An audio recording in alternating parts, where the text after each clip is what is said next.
All right, let's create our actual timer function to see what our timer is going to do. It's actually a couple seconds worth of work here, I think. So we say here that every 1 second our timer is going to tick.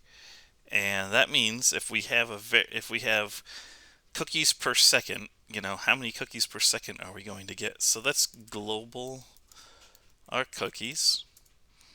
And let's say that our cookies go up by the amount of cookies per second that we earn. So every 1 second, our cookies will go up by cookies per second. Now, if that's all we did,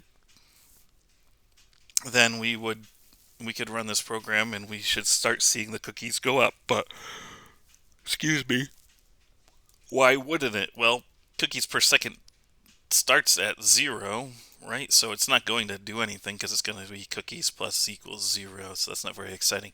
Let's just jumpstart our cookies here for a second and call our cookies per second 10. So if I run this, is that going to do anything?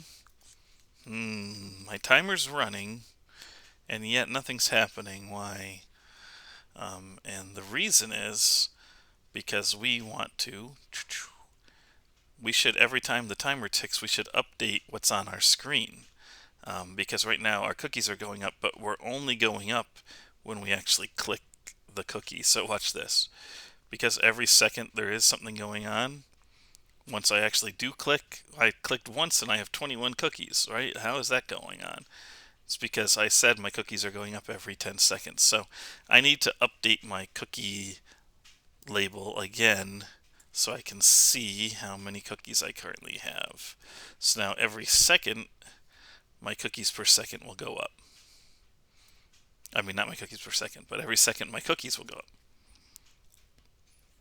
Now, why does it say my cookies per second is 0?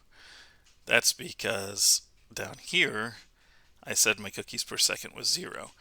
I'm not going to change that right now because I'm not really going to start at 10 cookies per second. I'm going to start at 0 cookies per second.